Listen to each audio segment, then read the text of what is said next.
I was offered $5,000 for a video, but this was when I was like 19. I was like, double it, and I'll walk outside and I'll give it to a homeless person. And they're like, no, you won't. And I was like, double it. And I was like pacing around my neighborhood for 3 hours convincing this guy, like on the phone, just double the money. I promise the video will go viral and I'll give it to homeless person. I was like, $10,000 just looks better in a title. It'll get more views. I promise your app will do better. A lot of times people, oh boy, it's like they think their videos are better than they are, honestly.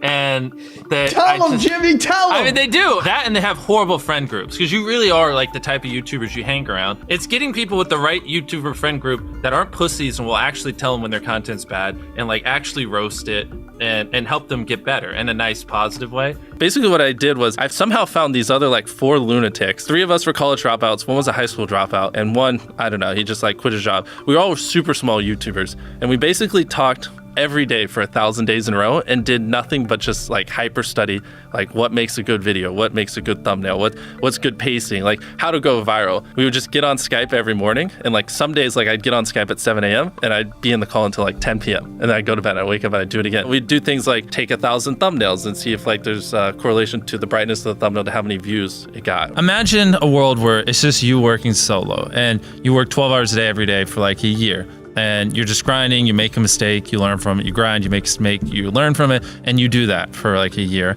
And then imagine a different world where you have 4 friends who are also equally grinding in something similar. Friend number 1 makes a mistake on Friday, he teaches the other 4 people. Friend number 2 makes a mistake the next week, teaches everyone. And then like you're all learning from each other's mistakes. You're all constantly studying 24/7 and downloading each other. Like after a year, you're like 2 years ahead of the guy who was just solo. Do you frequently go that far out of your way to capture the thumbnail? Yeah, I mean, of course, everyone should. If people don't click, they don't watch. So you want to give them something to click. Something a lot of people forget is like unsuggested on phones, thumbnails are really fucking small. So like people are editing thumbnails full blown on their computer, and when you shrink it down, you can't see. We try to all around be above the rest. Anyone can clickbait, but do you actually like deliver on it? We say we put 100 million Orbeez in the backyard, we put 100 million Orbeez in the backyard. Your title and thumbnail set expectations. Like what you're saying is like, I like bananas. And what you need is bananas are the best goddamn food on the planet. Like that's the type of opinion you need. Like you need something like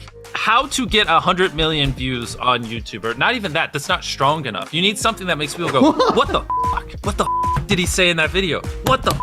I need to know. At the very beginning of the video, to minimize drop-off, you want to assure them that those expectations are being met. If you're putting 1 million Orbeez in a pool, don't start the video with you shopping for, you know, your mom's birthday present. At the beginning of the video, just say, this is 100 million Orbeez. We're gonna fill this pool and this entire backyard with them. Match the expectations, and then you want to exceed them. So you want to assure people that what they clicked on is what they're getting, and then blow their mind and be like, but you're also getting even more. Anytime you say the word algorithm, just replace it with audience. The algorithm didn't like that video? No, the audience didn't like that video. If I wasn't retaining a viewer, just would it make sense for you to promote it? Why would you promote a 10-minute video that people watch on average a minute and a half? I mean, every video, even the stupid ones, I learned something, you know, and that's something I try to make a very big point of, is like, no matter how bad we mess up, like we sometimes have videos that have horrible retention. It's just like, as long as you learn from it, it's not the end of the world. Every YouTuber says it. It's like, no one will ever be able to replicate my style. I gotta edit it. But newsflash, someone can. It's actually not as difficult as you think. It was good that I got a really strong foundation on how YouTube works and how the style of videos I wanted and everything before I scaled up the team, if that makes any sense. I just want to make sure that's clear, because I've seen people try to build the team without foundation and knowing how to do well. I know that if we film this video, it will do well, just because I've spent a decade of my life hyper obsessing over YouTube and I have a good pulse on it. But if you didn't have that, then you wouldn't know. Like you wouldn't be able to spend $4 million on a Squid Game, because you might lose $2 million and then you can't pay your people. But of course, yeah, if I didn't have these people, I couldn't do half the stuff I do. For the last like 8 or 9 years, like every dollar I've made, I just spent it the next month on content. And I just did that every single month, and it just kept getting bigger and bigger, and here we are. Since I was 13, there probably hasn't been a single hour that's gone by that I've been awake where I haven't thought about YouTube. Like, I'm just focused on making the best videos possible, period. I don't care about making money. I don't care about time. I don't care about anything. I just want to make the best videos on the planet. Literally all the algorithm does is reflect what the people want to a T. And if you deny that, you just make terrible videos and are trying to find a scapegoat. We do our videos in other languages as well. If you Google it, it's like only whatever, less than 10% of the world speaks English. So 90% of the world can't even enjoy your content. And when I realized that, I was like, wait a minute, 90% of the world can't even watch this stuff. Like, we just started doing this like 6 months ago, and it's crazy like how viral some of these videos are going. 51 million. In Spanish, the guy who does my dubs is the same guy who dubbed Spider-Man. We managed to convince him. So a lot of those comments are like, why does he sound like Spider-Man, or is MrBeast Spider-Man? To me, what's important is click-through rate, getting people to click on your video, and then average view duration, average view percentage, or just relative retention, and having them watch it. A lot of creators think click-through rate is just like the title and thumbnail and did they click it, but a lot of it too is, did they enjoy your last video? Because if someone watches a video of yours and they loved it, you can bet the next time you recommend it, their chance of clicking is a lot higher. Sometimes we're filming for 3 or 4 days, like 10 hours a day,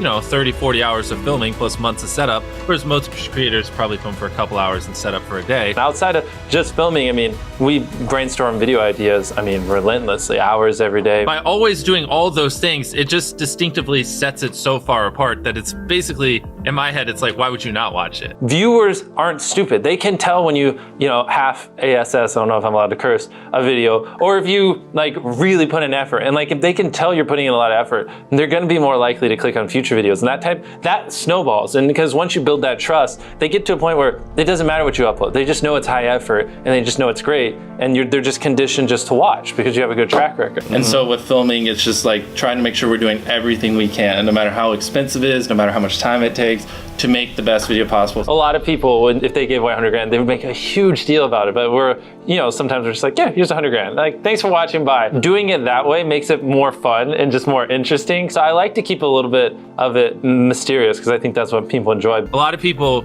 aren't willing to put in 10 hours days because they don't like what they're doing. So it's finding what they enjoy, because it is like a long grind. You're doing for years, not months. So if you don't enjoy it, then you're gonna burn out. I just had the blessing of finding what I loved at a young age. So because to get to this level, it takes, a decade. Most people don't find what they love till their young 20s, so they'd be where I'm at in their 30s. Yeah. I just lucked out and found it when I was really young. Living your life chasing a nicer car and a bigger and bigger box to live in is kind of a dumb way to go about life. I actually, funny enough, I lived in a super below average home, and I kind of learned why famous people don't live in below average homes, because someone broke in, stole everything I owned. So I had to get a little nicer house for security reasons. But before I was robbed, my place is a little duplex, $700 a month. You get a roommate's $360 split. People think just because you go for views means you can't have fun, but you can pull views and you can have fun, which is what we purposely try to do. If you're not doing something that's just inherently fun to you, you're just quit. Just give up. You gotta